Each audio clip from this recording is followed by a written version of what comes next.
पहला chapter start करते हैं। तो यहाँ पर अगर देखेंगे हमारा पहले चैप्टर का नाम है एक्सेसिंग द कमांड लाइन।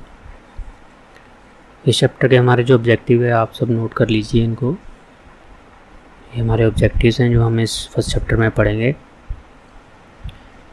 हम स्टार्ट करते हैं द बैश शेल से। अब बैश शेल को पढ़ने से पहले हम देखेंगे कि कमांड लाइन क्या होती है। बेसिकली कमांड लाइन एक हमारा टेक्स्ट बेस्ड इंटरफेस है जहाँ पे हम अपनी इनपुट जो हैं या जिनको हम इंस्ट्रक्शंस बोलते हैं हम कंप्यूटर को देते हैं। मीन्स आप अपनी कमांड टाइप करते हैं, दैट इज़ कमांड लाइन। ये विंडो में भी है, मैक ओएस में भी है, लाइनक्स में भी है।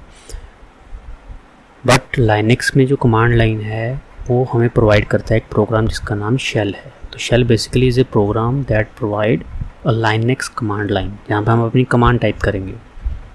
तो बहुत सारी शेल्स हैं जो पिछले 40-50 सालों में डेवलप्ड हुई हैं, कुछ बंद हो गई हैं, कुछ अभी भी यूज़ हो रही हैं, राइट। तो जैसे SH, इसको थॉमसन शेल बोलते हैं और इसको केन थॉमसन ने बनाया था यूनिक्स सिस्टम पे यूज़ होने के लिए 1971 और 75 के आसपास, और ये इन सालों में यूज़ हुई थी। फिर इनके जो इम्प्रूव्ड वर्जन आए जैसे मैशे शेल, इसको जॉन मैशे ने बनाया था, ये भी यूनिक्स सिस्टम पे यूज़ होता था अराउंड 75 to 77। देन दोबारा इम्प्रूव वर्जन आया जिसका नाम था बॉर्न शेल, इसको स्टेफन बॉर्न ने बनाया था और ये काफ़ी पॉपुलर रहा यूनिक्स सिस्टम पे। इसको डिज़ाइन किया था 1979 में। फिर उसके बाद एल्मक्विस्ट शेल आया BSD इन्वायरमेंट के लिए। Then the most popular shell that is Bash, Bourne again shell, इसको as a part of GNU project written किया गया था। और ये आप देखेंगे कि जितने भी हमारे लाइनक्स के डिस्ट्रीब्यूशंस होंगी, सिस्टम्स होंगे, उन पे ये डिफ़ॉल्ट शेल आपको मिलेगी। फिर डैश DBin के लिए कॉर्न शेल आया, इसको भी बॉर्न शेल के बेस पे बनाया गया था। Z शेल जो है ये बेसिकली मैक OS पे यूज़ होता है। तो अगर आप एप्पल यूज़ करें तो वहाँ पर आपका जो डिफ़ॉल्ट शेल होता है वो Z शेल है। और पावर शेल, और ये जो पावर शेल है ये बेसिकली क्या है, ये विंडोज़ के लिए इन्होंने डेवलप किया था ताकि विंडोज़ में भी हम बैश को रन कर सकें, राइट। तो पावर शेल के ज़रिए हम विंडोज़ में भी अपनी स्क्रिप्टिंग रन कर सकते हैं। इसको ओरिजिनली विंडो के लिए बनाया था बट अभी ये मैक OS और लाइनक्स पे भी अवेलेबल है। तो इन सब के हिसाब से देखा जाए तो हम जो वर्जन यूज़ कर रहे हैं रेड हैट, तो रेड हैट का जो डिफ़ॉल्ट शेल है वो बैश है, राइट। जब भी हम शेल को यूज़ करते हैं या शेल को रन करते हैं तो एक स्ट्रिंग डिस्प्ले होता है सामने जिसको हम बोलते हैं शेल प्रॉम्प्ट, राइट। एक स्पेस आती है जहाँ पे हम अपनी कमांड टाइप करते हैं। और जब एक नॉर्मल यूज़र या जिसको बोलते हैं रेगुलर यूज़र इस शेल को स्टार्ट करता है तो उसका जो शेल प्रॉम्प्ट होता है वो एंड हमेशा होता है $साइन से। और जब एक रूट यूज़र यानी कि सुपर यूज़र या एडमिन, तो जो रूट है वो जब शेल को स्टार्ट करता है तो उसका जो शेल प्रॉम्प्ट होता है वो एंड होता है हैश से। तो हमें पता लग जाएगा कि ये हमारा एक नॉर्मल यूज़र है कि एक रूट यूज़र है। तो यहाँ पे अगर मुझे अपनी शेल ऑन करनी है तो मैं यहाँ से एप्लीकेशन में जाऊँगा और यहाँ पे जो मेरा पहली ऑप्शन आ रही है टर्मिनल, में यहाँ पे क्लिक करूँगा। तो ये मेरी शेल है। तो शेल में आप देख रहे होंगे कि अभी ये जो शेल प्रॉम्प्ट जो है दिखा रहा है, इसमें जो लास्ट एंड हो रहा है ये हैश से हो रहा है। तो हैश का मतलब क्या है, हैश का मतलब ये एक रूट यूज़र है, राइट। बट अगर मैं किसी नॉर्मल यूज़र से लॉगिन करता हूँ, फॉर एग्जाम्पल मैं स्विच यूज़र करता हूँ, मैं दूसरे यूज़र में जा रहा हूँ, मैं यहाँ पे पारोल यूज़र को यूज़ कर रहा हूँ।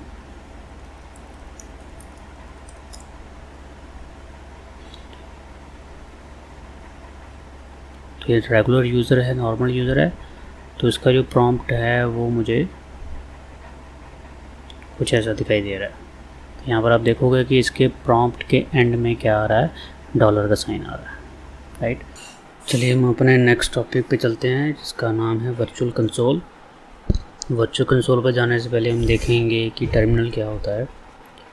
बेसिकली यूज़र्स शेल को यूज़ करना चाहते हैं तो उन्हें एक एप्लीकेशन ऑन करनी पड़ेगी, दैट इज़ टर्मिनल, जिसके थ्रू वो शेल को एक्सेस कर सकते हैं, अपनी कमांड को टाइप कर सकते हैं, ठीक है ना। चाहे वो एक सिस्टम पे बैठ के कर रहे हैं या किसी नेटवर्क के थ्रू कर रहे हैं, तो उन्हें एक टर्मिनल चाहिए जिसके थ्रू वो शेल को एक्सेस कर सकते हैं, जहाँ कमांड टाइप होती है। अब फिज़िकल कंसोल क्या होता है, आपका जो फिज़िकल सिस्टम है जिसमें एक हार्डवेयर कीबोर्ड है, वो डिस्प्ले है, कीबोर्ड से आप टाइपिंग करते हो, डिस्प्ले पे आपको आउटपुट दिखता है, that is known as physical console. और एक सिस्टम है तो एक फिज़िकल कंसोल, दो सिस्टम है तो दो फिज़िकल कंसोल। जितने भी सिस्टम होंगे वो सेपरेट फिज़िकल कंसोल्स होते हैं, राइट। इस टाइम पे मैं एक सिंगल फिज़िकल कंसोल पे बैठा हूँ जहाँ पे हम लाइनक्स इंस्टॉल करके बैठे हैं और एक फ़िज़िकल हार्डवेयर और एक डिस्प्ले यूज़ हो रही है। अब वर्चुअल कंसोल क्या होता है? ये जो हमारा फिज़िकल कंसोल है, सिंगल फिज़िकल कंसोल, ये मल्टीपल वर्चुअल कंसोल को कंसिस्ट कर सकता है, that act like a separate terminal. यानी कि मेरे इस फिज़िकल कंसोल के अंदर, इस सिस्टम के अंदर मल्टीपल वर्चुअल कंसोल्स हो सकते हैं, that is virtual console. Red hat के अंदर मेरे पास 6 वर्चुअल कंसोल्स हैं, राइट, 1 2 3 4 5 एंड 6। तो अगर आपने ग्राफिकल इंस्टॉल नहीं किया है तो 6 के 6 आपको कमांड लाइन वर्चुअल कंसोल मिलेंगे विद नो ग्राफिक्स। और आपने ग्राफिकल एनवायरनमेंट इंस्टॉल किया हुआ है तो जो पहला वर्चुअल कंसोल होगा उस पर आपको ग्राफिकल एनवायरनमेंट मिल जाएगा, यानी कि आपको आइकन्स वगैरह मिल जाएंगे, राइट। अगर आप अपने इस ग्राफिकल एनवायरनमेंट से किसी कमांड बेस्ड एनवायरनमेंट में जाना चाहते हैं तो आप Ctrl+Alt+F2, थर्ड के लिए Ctrl+Alt+F3, then F4 with combination, F5 with combination, F6 with combination. और आप किसी भी कंसोल पे हैं, चाहे वो 2 3 4 5 6 हो, वहाँ से वापस ग्राफिकल में आना चाहते हैं तो Ctrl+Alt+F1। तो यहाँ पर आप देखेंगे जैसे मैंने अपने लाइनक्स के ग्राफिकल एनवायरनमेंट में लॉगिन किया तो बाय डिफ़ॉल्ट मैं फर्स्ट वर्चुअल कंसोल में आ गया हूँ। और इस फर्स्ट वर्चुअल कंसोल में मैं ग्राफिकली अपना चीज़ें यूज़ कर सकता हूँ, मैं आइकन्स वगैरह यूज़ कर सकता हूँ, सब माउस के साथ काम कर सकता हूँ। पर अगर मैं सेकंड वर्चुअल कंसोल में जाना चाहता हूँ तो Ctrl+Alt+F2। तो this is my second virtual console. मैं अभी लॉगिन नहीं करूँगा, मैं आप लॉगिन रूट से ही कर सकते हैं। तो मैं यहाँ सिर्फ लिखने वाला हूँ कि ये कौन सा कंसोल है, तो मैंने यहाँ नंबर 2 डाल देता हूँ, राइट। थर्ड में जाता हूँ F3 के साथ, this is my 3, fourth 4, fifth 5, this is my 6, right. तो अगर मैं थर्ड में आऊँगा वापस तो देखिए F3 के साथ मैं देखिए थर्ड में हूँ, फिफ्थ में जाऊँगा 5 के साथ, 5 में चला गया। तो अगर मैं वापस अपने ग्राफिकल स्क्रीन पे आना चाहता हूँ तो Ctrl+Alt+F1, तो मैं ग्राफिकल स्क्रीन पे आ जाऊँ। तो हमारा नेक्स्ट टॉपिक है वो है शेल बेसिक्स। इसमें हम देखेंगे कि भी जब शेल पे कोई कमांड एंटर की जाती है या कोई भी कमांड हम एंटर करते हैं तो उसका सिंटैक्स क्या होता है। तो उसके 3 बेसिक पार्ट्स होते हैं। पहला, आप कमांड कौन सी रन करना चाहते हैं, उसके बाद आप ऑप्शंस क्या यूज़ कर रहे हैं उसके साथ जिससे उस कमांड का बिहेवियर चेंज हो सकता है, और थर्ड आर्गुमेंट्स, यानी कि उस कमांड का टारगेट क्या है, आप किस चीज़ के लिए वो कमांड रन कर रहे हैं, राइट। तो इसमें एक एग्जांपल आ सकती है, जैसे मैंने यूज़ की कमांड ls, उसके बाद मैंने एक ऑप्शन यूज़ की -l, और मैंने आर्गुमेंट में किसी भी फाइल का नेम, किसी भी फोल्डर का नेम या कोई भी सर्विस आपके लाइनक्स पे है उसके बारे में इंफॉर्मेशन निकालने के लिए मैंने उसका नाम डाल दिया, राइट। अभी मैं टर्मिनल में हूँ तो यहाँ पर हम कमांड, ऑप्शन और आर्गुमेंट का यूज़ करके देखेंगे। पहले मैं कमांड यूज़ कर रहा हूँ ls कमांड। जैसे मैं एंटर करता हूँ ये मुझे दिखा रहा है कि इस वक्त जिस डायरेक्टरी में मैं हूँ उसके अंदर कौन कौन सी फाइल्स और डायरेक्टरीज़ हैं, सिर्फ कमांड यूज़ की है। अगर मैं ls के साथ ऑप्शन यूज़ करता हूँ -l, तो वो मुझे इन्हीं डायरेक्टरी और फाइल के बारे में थोड़ा सा लॉन्ग लास्टिंग डिटेल में दिखाएगा, राइट।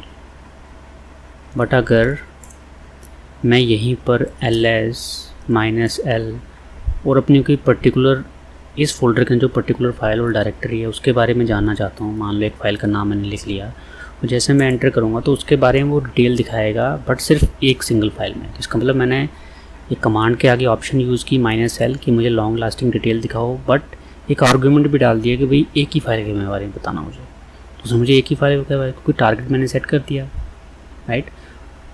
तो इन दिस वे हम अपने शेल के ऊपर कमांड के साथ ऑप्शंस और उसके साथ आर्गुमेंट भी यूज़ कर सकते हैं। हमारा जो नेक्स्ट टॉपिक है वो है genome desktop environment. Desktop environment क्या होता है कि जो हमें ग्राफिक्स दिखते हैं स्क्रीन पे, राइट। तो लाइनक्स के ऊपर जो ग्राफिक्स हमें दिख रहे हैं, यानी ग्राफिकल यूज़र इंटरफेस जो GUI GUI इंटरफेस होता है वो हमारा डेस्कटॉप इन्वायरमेंट होता है, राइट। और लाइनक्स के ऊपर यानी कि जो हमारा ये रेड हैट है, रेड हैट एंटरप्राइज लाइनक्स 7, तो 7 के ऊपर जो हमें ये डिफ़ॉल्ट डेस्कटॉप है ये हमें कौन प्रोवाइड करता है, जीनोम 3। तो जीनोम के जो वर्जन्स हैं जैसे जीनोम 1 1999 में आया था, जीनोम 2 2009 में आया था, जीनोम 3 2011 में आया था। तो अभी भी आप अगर red hat enterprise Linux 7 install करते हैं तो उसमें आपको डिफ़ॉल्ट जीनोम 3 मिलेगा, राइट। नेक्स्ट टॉपिक जो है वो हमारा जो है वो है पार्ट्स ऑफ जीनोम शेल, यानी कि जीनोम शेल या जीनोम डेस्कटॉप के क्या क्या पार्ट्स होते हैं। बहुत सारे पार्ट्स हैं जीनोम शेल के, टॉप बार, एप्लीकेशन मेनू, प्लेसेस मेनू, Windows list, message tray, activities overview. इस एक्टिविटी ओवरव्यू के अंदर आपको 3 पार्ट्स मिलेंगे, dash, Windows overview and work space selector. तो यहाँ स्क्रीन पे आप देखें कि हमारे पास ये जो डिफ़ॉल्ट डेस्कटॉप आ रहा है ये जो है ये जीनोम 3 है। तो इसके ऊपर जो हमारे पार्ट्स हैं वो मैं आपको दिखाने वाला हूँ। सबसे पहले तो ऊपर ये टॉप बार आपको दिखाई दे रही होगी। तो ये टॉप बार जो है ये इसमें आपका ये एप्लीकेशन, प्लेसेस और राइट साइड पे यहाँ पे notification bar, time setting, then audio setting, system setting and in the last ये आपकी रूट, आपकी बैटरी पूरी चार्ज है अगर आप लैपटॉप यूज़ कर रहे हो ऑन ऑफ के लिए, राइट। तो ये टॉप बार में आते हैं। उसके बाद एप्लीकेशन मेनू है, तो एप्लीकेशन मेनू में आपको ये सब ऑप्शंस मिलेंगी जो आपके सिस्टम के अंदर पहले से इंस्टॉल्ड है, राइट। उस पर प्लेसेस मेनू है, तो प्लेसेस आपका एक तरह से हो गया जैसे हम फाइल मैनेजर को ओपन करते हैं तो वैसे यहाँ प्लेसेस है, document, download, music, picture, video. Places मेनू के बाद आपकी विंडो लिस्ट आती है, तो विंडो लिस्ट सबसे नीचे होती है, राइट। तो ये जो सबसे लास्ट वाला जो आपको बार दिख रही है ये विंडो लिस्ट है, जिसमें आपको ये लास्ट में एक ऑप्शन भी दिख रही है वर्क स्पेस की। तो आप कोई भी जब एप्लीकेशन ऑन करते हैं तो जैसे मैंने यहाँ पर एक फ़ाइल ओपन की है, तो फाइल ओपन करते ही आप देखेंगे कि नीचे विंडो लिस्ट में उसका नाम आ गया है, ऊपर टॉप बार में भी आ गया नाम। इसमें टॉप बार में बेसिकली राइट क्लिक करके हम इसकी सेटिंग्स वगैरह देख सकते हैं, राइट। यहाँ से सिक्योरिटी भी कर सकते हैं। एक्टिविटी ओवरव्यू है, तो एक्टिविटी ओवरव्यू हम ओपन करने के लिए यहाँ एप्लीकेशन पे क्लिक करेंगे और नीचे यहाँ एक्टिविटी ओवरव्यू पे क्लिक करेंगे। तो ये हमारा एक्टिविटी ओवरव्यू है। जैसे अगर सुपर प्लस एन करते हैं तो यहाँ पर आप देखेंगे कि मुझे नोटिफिकेशन वगैरह दिख रही हैं, राइट। और अगर मैं यहाँ सुपर की प्रेस करता हूँ यानी कि स्टार्ट की प्रेस करता हूँ कीबोर्ड की, तो यहाँ पर मुझे एक्टिविटी ओवरव्यू दिख जाएगा। एक्टिविटी ओवरव्यू के 3 पार्ट हैं। लेफ़्ट साइड पे यहाँ पर जैसे ये Firefox, files, application installer, help, terminal और देन ग्रिड, राइट। ये ग्रिड होती है। तो इस वक्त जो ये साइड में आपको दिख रहा है इसको डैश बोलते हैं। ये सभी हमें डैश में दिख रहे हैं, ठीक है ना। बीच वाला जो विंडो है जो भी आपको खाली दिख रही है ये स्पेस को हम बोलते हैं विंडोज़ ओवरव्यू। और जो राइट साइड पे बिल्कुल अगर आ जाएं हम तो यहाँ पर वर्क स्पेस सेलेक्टर आता है, ठीक है। हम किसी भी वर्क स्पेस में जा सकते हैं यहाँ से 1 2 3 4। अभी हम 1 में हैं। तो अगर मैं वापस प्रेस करके यहाँ से टर्मिनल ओपन करता हूँ तो मैं यहाँ देखूँगा कि अगर मैं एक्टिविटी ओवरव्यू में जाऊँगा तो वो मुझे यहाँ विंडोज़ ओवरव्यू में दिखाएगा कि आपकी ये एप्लीकेशन ऑन है, राइट। फॉर एग्जाम्पल इसके साथ मैं अगर कोई फ़ाइल ओपन कर लेता हूँ तो यहाँ मेरे पास 2 चीज़ें हैं, पर जैसे ही मैं एक्टिविटी ओवरव्यू में जाऊँगा मुझे दिखाएगा यहाँ पर लाइक अ टास्क, हम टास्क शिफ्ट करते हैं जैसे, राइट। तो विंडोज़ ओवरव्यू में ये चीज़ें मुझे दिखाता है कि कितनी एप्लीकेशन आपकी ओपन है। डैश में भी मुझे दिखा रहा है कि आपकी 2 चीज़ें यहाँ एक्टिव हैं, राइट। और लेफ़्ट साइड पे जो वर्क स्पेस है अभी भी डिफ़ॉल्ट में पहली वर्क स्पेस में हूँ। जैसे ही मैं सेकंड पे क्लिक करूँगा मैं सेकंड वर्क यानी कि वर्चुअल डेस्कटॉप कह सकते हैं आप इसको, राइट।